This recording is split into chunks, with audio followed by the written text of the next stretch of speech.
everybody, welcome to Trinity Church. This is another episode of Churchfront Does Integration, and we are very excited about this particular project. We are in Genoa City, Wisconsin. That is close to Lake Geneva, Wisconsin. Fun fact for you guys, this is actually where I got married, not this church, but in Lake Geneva. So I'm very familiar with the area, and I was excited to come back and help a ministry in this area. So let's go through all of the things that we did in this space. Acoustic treatment, audio throughout the whole building, the video system, the lighting system. So all of the integration, we're going to show you everything that we did here. We're going to start with audio. Actually, we're going to start with acoustic treatment because acoustic treatment, I think, is the first step in getting your room to sound correct. So these are the Prime Acoustic panels, and this was a self-install. So Arnie, the worship pastor here, went ahead and installed all of these panels himself. So he did a great job. They look great. And more importantly, they sound great. We have these panels on the walls throughout the sanctuary. And then we have the clouds on the ceiling, which are all 4x4 clouds. And Arnie did a lot of work to make sure that they were spaced evenly and they look and sound great. Other than the wall treatments and the ceiling treatments, we also have these, I guess, are also wall treatments, but these are not a Prime Acoustic product, but Prime Acoustic has a very similar product that we have used in the past and love. So I love the way that this slat wall looks, and I want to show you some different spaces throughout the church because it's not just the back wall of the stage. There are other places that they implemented this as well. As you'll see throughout the video, it's really important to this church to keep things clean and organized and looking great. So one of the ways that they utilized this slat wall was to put it in front of all of the cables. So Arnie, the worship pastor, plays keys. He has a lot going on with multiple computers and iPads and his keys rig. So there's some cables back here, but you don't see it from the front because of these little stands that cover up the cables. And we've got the same thing on the other side with the drum kit. Another space is the tech booth. So previously, sound and lights and computer graphics, everything was inside of this booth. We've separated sound. We're going to talk more about that later, but I just wanted to show you another space that they use. This was along this front wall, which is primarily for aesthetics, but also is nice for the mixing engineer to have this behind them. So the acoustic treatment on the outside of the tech booth continues on onto the inside of the tech booth, which just looks really great, but functionally, if you are speaking to someone, if you're trying to talk through what needs to happen for the service, this is going to stop some of those high frequencies from getting out and distracting the congregation from the tech talk. The lobby is another space that is really important to acoustically treat. So there is acoustic treatment on both of these walls, and that stops from the high frequencies from slapping back and forth between these two walls. You might be able to hear it in the audio, but probably not. I do believe that the next step would be putting ceiling treatment, more of those clouds, into this space. But again, like I said, everything flows. They even have some of the acoustic treatment pieces to hold up their signage for pointing people throughout the building, both here and on this side of their space. So again, looks really great. It looks like it all flows. And then even this table for kids check-in has the slat wall integrated into the table itself. So I love the way that they took this aesthetic, this look, and they continued it throughout their building so it felt consistent. In this room, the previous sound system, it was a little bit smaller and not quite exactly what they needed to be able to accomplish what they're doing now, which is modern worship with drums and guitars and keys and all of that. And so we were able to do an upgrade on the sound system. The main thing is the sub. Behind Chris, who's filming, there used to be a sub on the back wall, which I think was like a 12-inch sub facing towards the stage, mounted up there. And now we have a Fulcrum 218L. And so this is a dual 18 subwoofer, and it is a much better fit for how much they need to push low end through this space. For the mains, we have the DX12s. Those are coaxial speakers from Fulcrum. So there are two drivers in each of the mains, and inside of those drivers is the tweeter. So it's got the high and the low end really well time aligned from that single source speaker.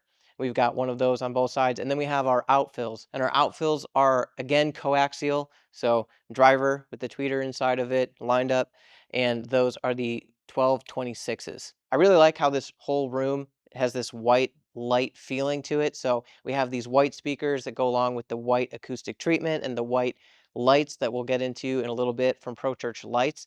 But again, we were able to use white hardware and white speakers and make it kind of disappear. A lot of people have come in and not even noticed that there's a new sound system until they hear it, which is great. That's something we don't want to distract from the space with how the PA looks, but I am really happy with how it looks. Speaking of the rigging for these speakers, we were able to utilize the ape rigging YouTube system, and that is the letter U dash tube. There's going to be a full video on YouTube, the kind you're used to hearing about on our channel. So be looking out for the full YouTube video on the YouTubes from ape rigging. Right now we are in an overflow space. So from the sanctuary into this space. Right now, it's a little bit messy because this is a recent integration, but there are going to be tables and chairs in this space for people to utilize during the service. So we wanted to make sure that they had quality sound in this space as well. So what we did was we put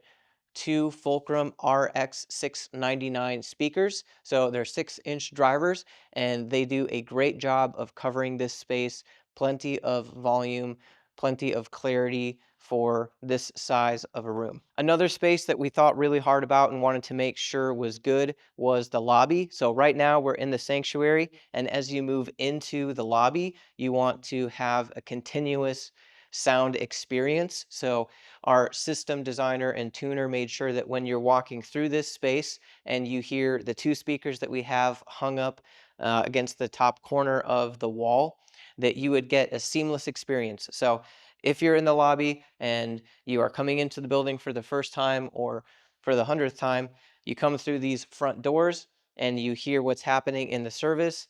And then as you walk through, you're hearing the audio, and it is time aligned so that by the time you get into this space, you're going to be hearing the main system, and there's not going to be any phase or any strange issues of timing as you come into the main sanctuary. One of the spaces that has distributed audio is this nursery space. So this is more of a cry room that we're specifically in, but there's just a single ceiling speaker that we made sure that we reintegrated. So this isn't one that we put in, but we made sure that the ceiling speakers that weren't being replaced by things like the RX 699s or the speakers in the lobby space were continuing to be used, and we actually improved them, being able to send more power to them. So there's more volume now in this cry room as well as in this nursery. So this nursery also has a single ceiling speaker in the ceiling, and these have volume knobs so people can quickly come here and adjust the volume. And speaking of distributed audio, we have distributed video in this room as well. So the TV in the corner is going to get the broadcast feed. So if someone is in here taking care of kids and they want to be able to keep an eye on the service, they can do that. So that TV has both video and audio, so they have the choice of being able to use the TV audio or just this knob on the wall. The last space that has distributed audio in the ceiling is the kitchen, and you might not think of this as an important space to have audio, but in this particular ministry experience, people go to church and then they afterwards often come to the fellowship hall where there is food and fellowship. So I got to experience this during commissioning weekend, and it really warmed my heart, and it brought me back to my my hometown or home state, Wisconsin vibes of being able to just get together with people, do a potluck kind of a thing, sort of a Midwest vibe, I suppose. But being able to come into this space and hang out with the tech team after service and be fed was really great. So this is an important space because during the service, there are going to be people in here preparing the food, and they're going to be able to continue to hear the sermon and the music and the rest of the service as they're preparing food for the people that are about to be in this space. There are ceiling speakers in the fellowship hall as well, but at some point people realized during that time those weren't really cutting it. So these speakers were installed on the wall. And previously, the way that audio was distributed to this space was this computer here would be running YouTube, and then the audio from that would be fed into these speakers.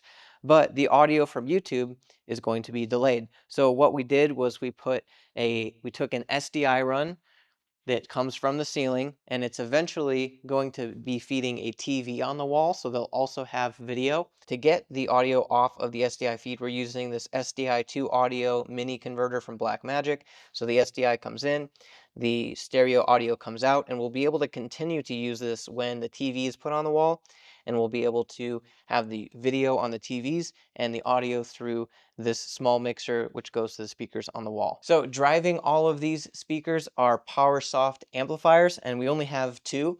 One of them is just for the subwoofers, the Unica 4L, and then we have the ATEM for everything else. So this is driving the mains, the outfills, the lobby, the overflow space.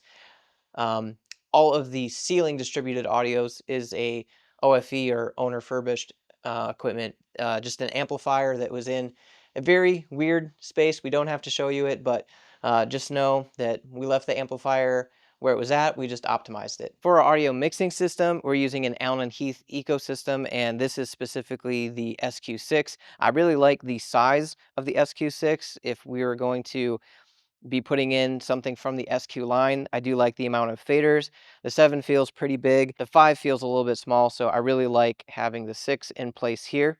So we were able to use this alongside of the existing AR2412 that this church already had for their preamps. We added one use stage box, which is the AR84. So we just needed 8 additional channels to be able to do what they wanted to do. So in our audio rack, we have the existing AR2412 that the church already had and was using, and to be able to get enough preamps to plug in all of the instruments and channels that they wanted to use, we added an AR84. For the in-ears, we're using the Mi U, which drives all of the Mi 500 or Mi 1 units. So we're able to send power and data and audio over a single network cable to all of their in-ears on stage. On stage, for the musicians that are more stationary, we have the Mi 500s from Allen & Heath. So there are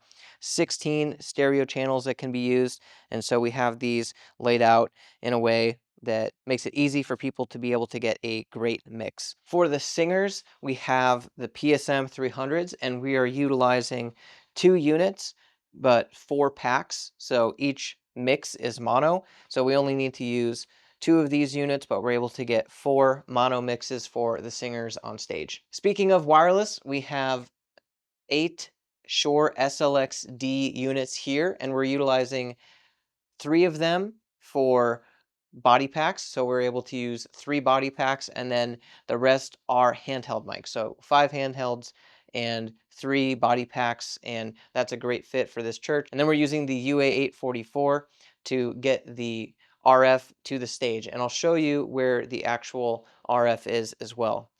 We have one RF venue combined 4. This is for the in-ears, and then we have the UA844 as our distro. And then on stage, we actually have a pretty cool solution to be able to get that signal to those devices. You've probably seen it in other videos before, but we really like using these architectural antennas from RF Venue because they really disappear into the space. I also really like that for the microphone antenna, it's just one box unit that looks just like the IEM one, so they match, and you're able to send the A and B signals to a single box. And so it actually is the same on both sides of the stage. They're tucked up into the corner of the ceiling, and you don't really notice them unless you're looking for them. So I'm really happy with the way this audio system worked out, and to be able to mix it properly, we made sure that we moved our workstation to a space in the room at floor level where the other congregation members are. If we were where we previously were in the tech booth, they would be behind this wall and in this space where they're getting a lot of the high frequencies cut off from the system. You just can't quite accurately mix as well from inside this space. So fortunately, there was already conduit running to this spot, so we were able to put our workstation here on a sit-stand desk. So we've got the console itself. We have Dante connection, so we're able to use this laptop with Dante.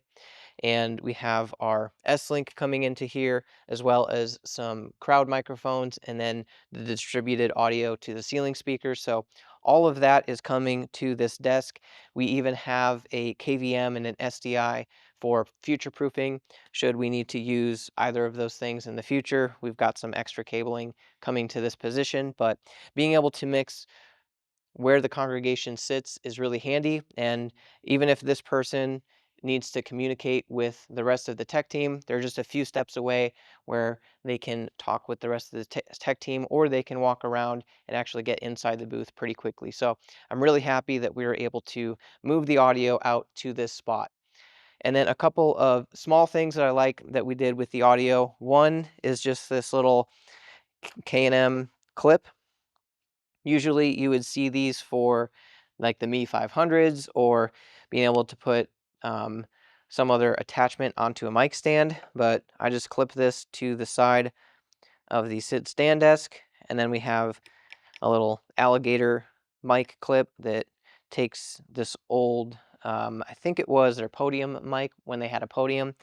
So this wasn't being used anywhere, but it makes for a very sleek Talkback system. So I'm just happy with this little rig that we came up with for this spot. Another small cool thing that has happened here is having a ME 500 at the computer graphics station. So whoever's running slides can listen to any talkback or click or cues that are coming into the system, and it probably helps them stay focused to have headphones in and not be distracted by what else is going on. But they can make their own mix, and they can hear the click, the cues, and just kind of have their own custom mix as they're running slides. As I said, we are running Dante here, and a couple of the small things that I wanted to show you was, one, this Bluetooth adapter. And so being able to just leave this at front of house means that anyone can connect their phone or tablet or laptop to this AVIO, and then go to the mixing console, and you can turn up the AVIO Bluetooth, and then you can have music whenever you want, and you don't have to worry about getting into a computer and signing in. And if you just want to use your own music, this is great to come in some systems. Not this one yet. We might be able to install this later, but you'd be able to hit a button on a wall, and that brings the audio directly from these Bluetooth adapters right to the main system, so you wouldn't even have to turn the mixing console on or know how to operate it. Another AVIO that we're using is this USB-C AVIO, and specifically so that when they talk to a ministry partner, maybe overseas or somewhere else, they're able to use this one device to plug into a computer that's running Zoom on stage, and then they are able to get both the mix minus from the console, so that the person on Zoom can hear the people using handheld mics and the congregation mics, as well as get audio from the remote Zoom caller into the system, so that the congregation can hear the ministry partner as well. So these little devices have come in very handy in multiple different ways. One of the things that we like to do when we install wireless mics is make sure that it's very easy for whoever is using them. And one of the ways that we do that is make sure that we include the reusable, or the custom batteries that fit inside of here that are rechargeable, and then being able to dock them. So for the Shure SLX system, they fit into these SBC 203 docks. So we're able to push these together physically, which makes it nice and clean, and you can put mics or body packs into any of the bays. So this makes it very easy. The church that I serve at, we have 7 or 8 vocalists and speakers, and we don't have one of these yet, and I can tell you that it takes a lot of time to get the batteries out, put these in here, make sure that they are running. But when a service is over, people can just come over here, put their mic in the dock, and it's back to charging. For the video system, we are using probably our most common and favorite video switcher, because it really does fit most church contexts, is the ATEM 2ME Constellation HD. There's also a 4K version, but we're not going to be doing any 4K in this space anytime soon. We did make sure to use 4K or 12G SDI cables, so that upgrade would be easier in the future should they decide to do that. But we're very happy with the quality that we're getting and the operation out of the 2ME.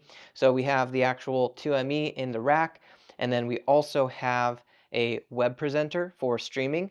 So this device is receiving an SDI feed that comes off of the ATEM to me, again, in the rack in the back. But those are the devices that we're using to mix, receive all of the video inputs, send out all the video outputs throughout the whole building and online. So we have a multi-view, we have a second multi-view or second screen that can really be used for whatever we decide to do with that, as well as the nursery. We have lines to the fellowship hall and the lobby. So one of the things with this install is that we kept the existing cameras. We did run extra video lines, so in the future more cameras could be added or the cameras could be upgraded, but we're just continuing to use the PTZ Optics cameras. So there are currently 2 of those, and we're able to use the Stream Deck to both pull in those cameras into our preview as well as use camera presets. And then we're able to utilize the Stream Deck for macros as well. So as you're going throughout a service, there are probably common times when you're trying to do multiple things at once. Say you're trying to put the lower thirds on and go to a specific camera wide shot. Maybe you always start the worship set with a wide shot rather, and having the lower thirds. So we can make macros to utilize that. Say that there's even controlling the ATEM in a way where you want to have a movie night, or you want to, show the feed from the stage on the LED wall. You can use the Stream Deck to control the ATEM in a way to make all of those changes happen at once in a certain order and all of that. So we're really happy with being able to utilize the Stream Deck for all the types of controlling the system in all the different ways that we can do that. It's a very helpful tool. You'll see these in probably every single video that we do. One of the outputs out of our video switcher is the stage display. So there's a projector here. This projector eventually will be moved to the center with some other upgrades and renovations that are happening, but for now this is going on to here. They have this screen goo paint that they were able to put on the wall to make that a better surface for putting the projection on. Obviously, one of the most exciting parts about this whole video system is the altitude LED wall. We are going to make a quick video on the altitude LED channel, so make sure you check out that channel and check out that video. But this is one of the more exciting parts for this church, especially because previously this stage wall was all brick except for one hole in the center where a projector that looked like it had 6 lumens was shooting onto kind of a floppy screen from the back, and it was very difficult for people to engage with the service in the way of being able to see the words, see the videos that were being played, the scripture, etc. So when they were able to get this brand new LED wall that was very bright, very easy to see from all parts of the room, it was a very exciting upgrade for this church, and we're really happy with the way this turned out. So a few days, or the last day of the install, I guess, I made a short video on my Instagram, but I did want to point this out as well. We currently have this stained glass look up on the LED wall, which is just iPhone photos of the actual stained glass that is throughout the room. And one of my favorite parts about this is how it ties into the rest of the room. If nothing else is going on, or maybe before the service starts, being able to put this up as content as opposed to just a black LED wall with no content on it. But also the fact that as you walk throughout the room and you see the stained glass, it tells the story of the gospel with the garden and the cross and Easter and the Holy Spirit coming down. So I just love how we're able to share that story even on this LED wall when nothing else is happening. We can utilize it for that purpose. Another part of almost every one of our installs is utilizing LightKey, again, because it is just very useful. There's very few churches that we've worked with where LightKey wasn't a sufficient solution for people to be able to do everything that they might want to do, and I just really love the operation of it. So we went ahead and did a LightKey install, or rather Arnie, the worship pastor, did a LightKey install because he went with the Pro Church Lights hybrid package. So that means that he got a show file with LightKey. He got all of the DMX fixtures as well as the plan for how to hang and how to program all the DMX fixtures. So Arnie had done all of the lighting in this room as well, and I want to talk through what some of those fixtures are. Other than LightKey, the other way to control this system is through a wall panel. So ProChurch Lights has these lighting control panels, which often are installed on the wall, and in this case is on the slanted edge of the tech booth, which I think makes a lot of sense for people to be able to come over here and control the lighting of the room without having to step all the way into the tech booth. Lighting the room, we have new house lights from ProChurch Lights, and so we have 10 fixtures that are lighting up the whole room. And one of the things that I like about these is that they are RGB or RGBW, so we're able to change the color of the room, which really helps extend the stage out into the space. So, maybe there's a time that they're doing a communion and they want to kind of do a red background, and maybe they want to do some red house lights as well to kind of use that symbolism of the color and fill up the whole space with that and not just have the entire focus on the stage. So I really love those house lights and being able to adjust the color on those. The other fixtures that are part of this install is having front wash for the floor. So this is something that ProChurch Lights sees as a need often. A lot of people don't think about it as being able to light the floor in front of the stage. We have a baptismal light, and then we have our front wash. So this is going to be all of the front edge of the stage on the stage. And then we have a kick wash, which is going to light the back of people's heads and the stage floor. And then we have wall wash as well. Other than the house lights, the way that we're lighting the space is that we have kick wash. So these lights are lighting the floor of the stage, the back of people's heads. And then we have a front wash for the stage. So this is going to wash the front edge on all the musicians and singers. And then we also have a front wash for the floor. So this is going to light the front steps and in front of the stage. And this is something that I really appreciate about ProChurch Lights making sure is a priority. They understand that the front space is where weddings and altar calls and different things happen. And so it's important to have the ability to light that space as well as being able to light up the baptismal. So we've got a spotlight. This is labeled baptismal. In this scenario, this is where they're able to do communion from behind their communion table. And we have wall wash in here. You'll see that. That is a future option for being able to add those lights in. Again, these lights are white fixtures, so they really blend into the ceiling just like the speakers and acoustic panels.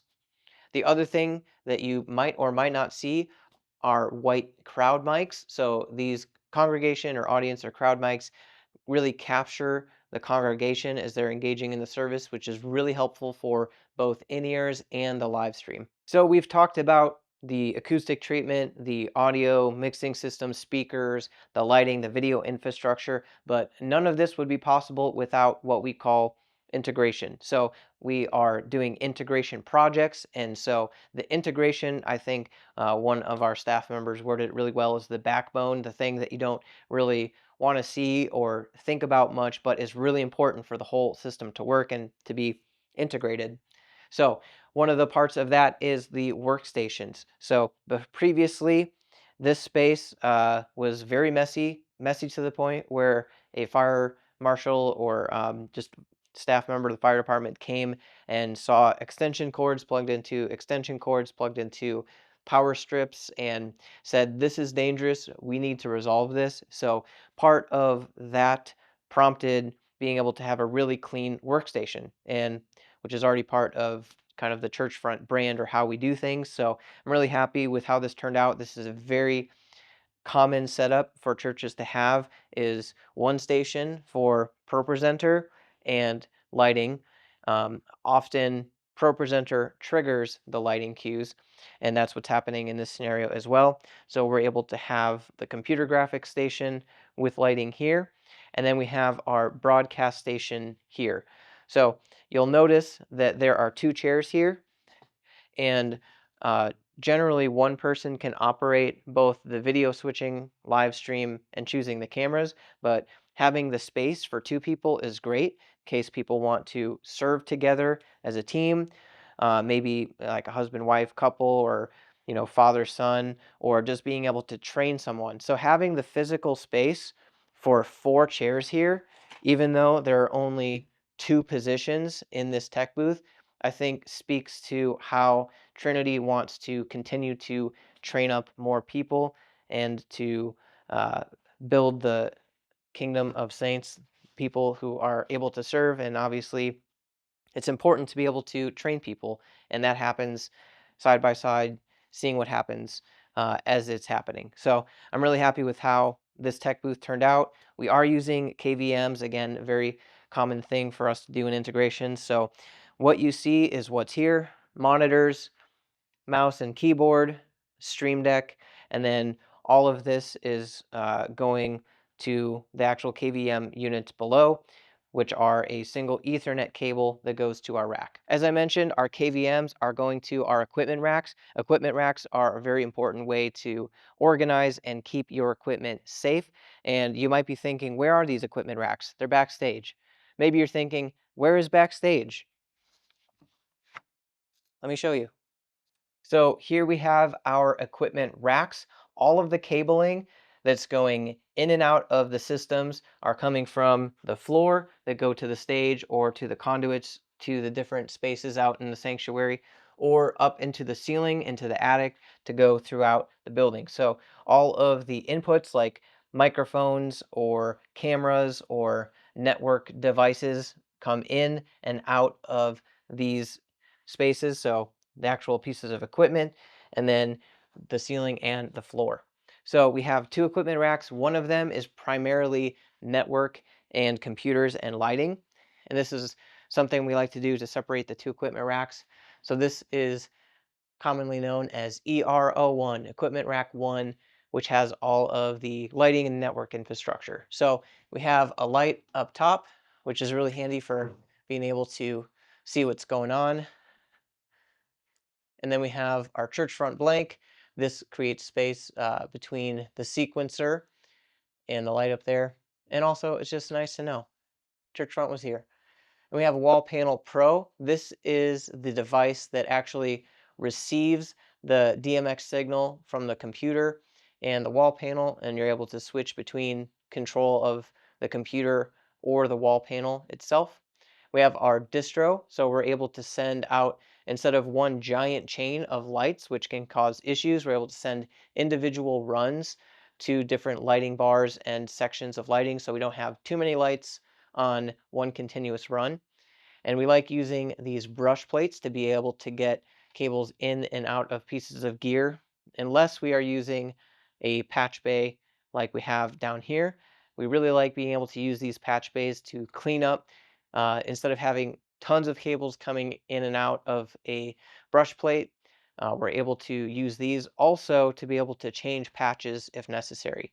So all of the things that are connected to the network are coming into our USW Pro. So this is a Ubiquiti Unify system. So we have our Dream Machine Pro here, and then we have our first switch in this place, and then we're able to use this patch bay to understand, okay, this is this specific device, it's going to go into this port. Should we need to understand what this port is without pulling up the UI of the actual system, we can know, okay, this is for the control of the computer graphics Mac Mini, and be able to change ports and make adjustments. On this patch panel, we just have our KVMs. So if we needed to switch which KVM was going to which computer, like if we wanted to swap out the computer graphics and the broadcast station, or maybe we wanted to use the KVM that's at the soundboard for someone to be able to do computer graphics work at,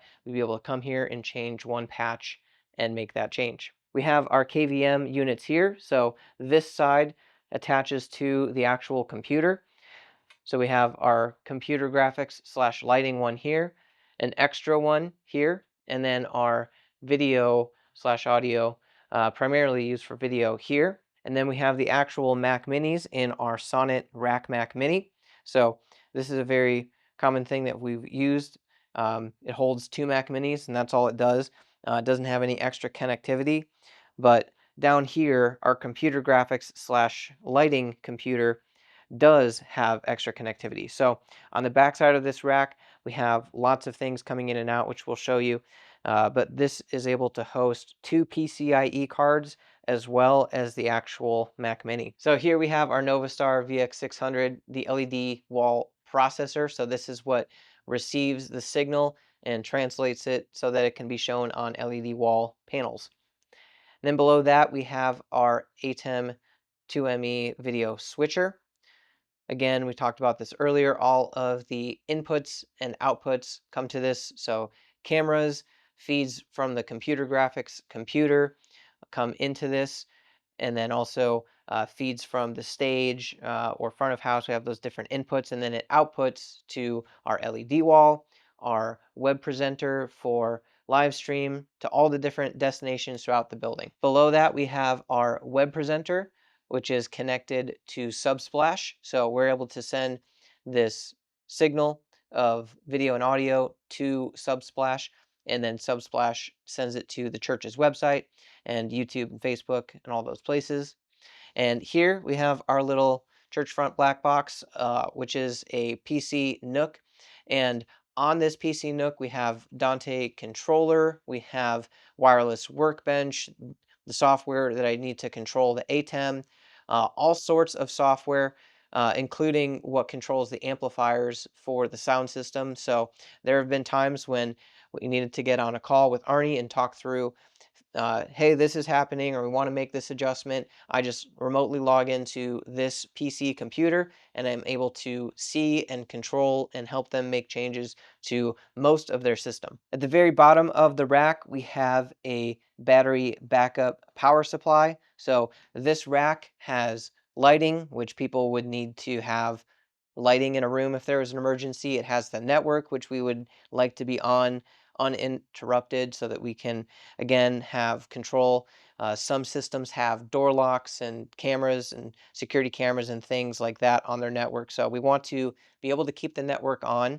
And then also has the computers. If there is a glitch in the power and these Mac Minis turn off, that can really be an interruption. So we like to have specifically all the equipment in this rack on a battery backup should there be a power glitch or failure. In equipment rack 2, we again have the light at the top, the Churchfront blank, and then this pre-existing power supply unit that we put in here. And then we have our second switch. So network comes from the first rack to the second rack, and then all of the devices that need to be connected to the network can come to this switch. Again, we have some patch panels. This first one is for control, so being able to control the wireless microphones, being able to control the amplifiers, some Dante channels, different things inside of this rack that need to be connected to the actual network. And then below that, we have one that has these other keystones that allow us to connect the MIUs to the floor boxes. So on stage, we have custom floor boxes, and we might want to use some of those floor boxes for floor box connections that are RJ45 plugs, network cable plugs. We want to be able to use those for Dante. Some of those we want to use for MIUs. In the future, maybe those would get used for NDI or something. So being able to patch from a MIU input or output to a floor box, or being able to take one of these and connect it to the network for Dante connection is really useful, again, for making quick patches. Below that, we have our 8 channels of Shure SLXD. So we're able to use these for all of the handhelds and the body packs. And then we're using the UA844 for the distribution of all of these channels to the stage for their RF. And then below that, we have our AR84. What this is doing is pulling in the extra channels. These are for all of the wireless mics. So there are 8 wireless channels, and so we have a AR84, which is going to pull in all of the wireless channels. And again, a 8-4, so 8 ins and 4 outs. It just so happens that we have 4 in-ear channels, so we're able to use the 4 outputs for our in-ears. So it makes it a very clean section of the rack to have our RF inputs, our RF outputs, and then the actual preamps in between them. One thing that we have been implementing more recently is a laptop shelf. So this, you heard it squeak out, was somewhere else in the building. So we were able to reuse this piece of equipment, and it's just really handy as you're working on a rack to be able to pull your laptop over and set it here, or maybe you're working on some patches and you want to have zip ties or rack screws. Just being able to have a laptop shelf to pull out and utilize is very handy. And where you put this is really important, because if you just put this anywhere, maybe it'll end up here, and now you can't see your screen or your keyboard because you're typing way up there. Or maybe if you put it too low, you're kind of typing at your knees and it's not comfortable. So important placement, but it's also very handy. Below that, we have a device that again was already here, and this is being utilized to take the outputs from the older drum brain and effectively translate that into a signal that can be received better by the system. So this has some special isolated transformer magic happening inside of this that allows us to have better audio signal coming into our preamps. Again, we've got the AR2412, so 24 inputs and 12 outputs, and we are utilizing the 24 inputs that match up with the floor pockets. So I'll show you the floor pockets on stage where we connect all the inputs and outputs, but there are 24 of them, so it matches up really well with being able to leave things plugged in from the floor boxes to these preamps, and if a change needs to happen, you can either physically make that change here, or you can digitally patch it on the SQ6. Coming out of the AR2412, we have a expander that allows us to plug in the MIU. So this is sending signal to actually our patch bay, and then from our patch bay we can choose if we're connecting to a floor box or not from any one of these 10 ports. Below that, we have a vented blank, and specifically vented because it is above our amplifiers. So these two Unica amps from Powersoft are powering all of the speakers in the building, and we have vented blanks above and below them to make sure that we have plenty of airflow. These are doing a lot of processing, they're pushing a lot of power, so we want to make sure that they aren't overheating, so that is why they're spaced out with those vents between them. And these amplifiers are fed through Dante. So the signal that comes into these amplifiers is on the Dante network, which allows for a lot of flexibility and no additional A to D or D to A, which is analog to digital or digital to analog conversions. And then with a little bit of extra space at the bottom, we have a drawer, which can be really handy for storing extra cables, these mic bags, and these mic bags are super handy for storing small bits and pieces, so we're able to use that space there for a drawer. So I've shown you the front of these racks and all of the equipment inside of them, but to me, the more exciting part is actually the backside.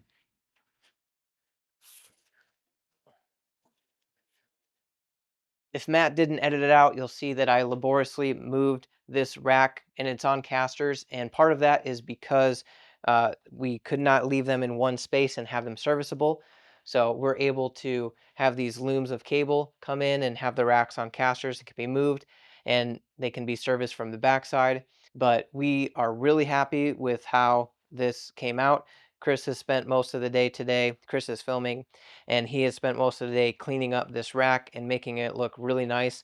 More importantly, making it something to where if you need to change a cable or see what's happening, if there's an issue, you can easily get your hands in there and you can see what's happening because it's all organized and labeled and Velcro tied and zip tied so that you can really see what's happening. So this is probably the cleanest rack that Churchfront has had thus far, and I'm very happy about that. We're going to continue to improve our rack building skills. So leave a comment below. What are some of your favorite rack building hacks? Another part of integration that people might not think about much is power sequencing. So this allows us to turn on and off the system with a single switch at front of house.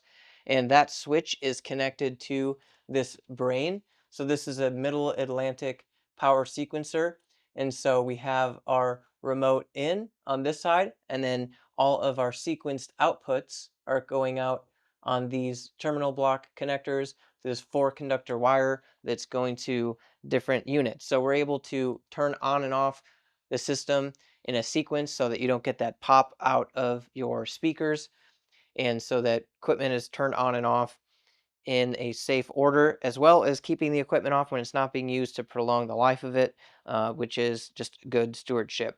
So those devices that are connected to the brain are these RLM units. The cable right here tells this unit to turn on or off, and we're able to do that for multiple things, both in the racks as well as the mixing console, or different spaces throughout the church where pieces of equipment are connected to our racks, but they don't need to be on 100% of the time. We're able to manage that through the power sequencing. To connect things on the stage to our equipment racks, we have these floor pockets. So these are custom floor panels from EliteCore. So we were able to get a custom plate that has labeling on it, mic 1 through 12 on this side, and mic 13 through 24 on the other side. So these correlate directly with the 2412 and all of the 24 preamps that are in that box. We also have power on this one, so people are able to plug in their power strip here, and then that powers everything necessary. So we were able to use the EliteCore floor boxes to connect all the microphones, but we use the existing floor boxes, and these existing floor boxes, we were able to put 4 EtherCON connectors. So again, these EtherCON connectors can be used for Dante, they can be used for NDI, lighting, but they are currently being used for the Me 500s. So we also got these cables from EliteCore, which are very flexible, and they lay really nice, which I love for stage EtherCON cables. If you've ever tried to just use normal cat cable and lay it on a stage, you'll notice that it doesn't always behave really well. So this tactical cable from EliteCore has been really nice. The other thing that we have in these existing floor boxes is SDI connectors. So we have one SDI connector on the other side of the stage, and I want to show you in particular. On this side of the stage, again, we have an EliteCore custom floor box that has the 12 mics and the power. 12 plus AC is what you would look for if you were going to buy one. And we have our existing floor box that we repurposed, and this one has an SDI connection to the video switcher. And what we wanted to do with this was be able to have ministry partners zoom in to the service so that they can be shown on the LED wall and they can be heard through the speakers. And the way that we accomplished that, or just being able to show something like they had a youth night and they had a Nintendo Switch, or being able to just have someone present and have both audio and video, it was this little combination of a SDI bidirectional converter as well as an SDI or audio to SDI converter underneath of that. So we're able to take the video signal that is HDMI. So this cable is always plugged into the correct port on this, and someone can pull this out and plug their laptop into it. And then the SDI out of this goes into this converter, and then the audio is pulled off and plugs into the floor box, and then we can pull that into our audio system. And then the SDI out is connected to the floor box, which is connected to our video switch backstage. So someone can just pull this cable out, and we can leave it plugged in because they have these nice cable covers. Pull this cable out, plug into their computer, and then they are ready to pull audio and video into their system. From start to finish, this has been one of my favorite projects. Working with Arnie has been a joy. He was able to do a lot of work with me ahead of time. He put all of these acoustic panels in. He took a lot of care into the design. We had lots of discussions about the goals and the vision of the church so that we made sure that our integration matched and accomplished what they were seeking to do as a church, and I'm just thrilled with how everything turned out. We also had a great crew on the ground. We had Josh and Chris, who did the PA hang alongside of Warren, who designed and tuned the system, and we had some local guys that came and helped with the install, pulling the cable. We also had Jake and Luke, more people from the Churchfront team, all here at some point, and we were able to accomplish this entire install within a week. So I'm very happy with how it turned out. We could not have done it without an amazing crew, as well as confidence instilled from the pastor who believed in Churchfront and was able to say, hey, let's do this. We are going to make this happen. And the congregation who was willing to live with boxes along the wall and pews pulled out for certain sections of the week and having a mess in here for a while. So I'm just very grateful to everyone who was a part of this particular project. If your church has an AVL project coming up that you would like to partner with us on, you can go to churchfront.com and check out our Churchfront Pro client services, and we will find out if it's a good fit to work together. We would love to do that and help make your vision become a reality like we did here at Trinity Church in Genoa City, Wisconsin. Thank you for watching. We'll see you next time.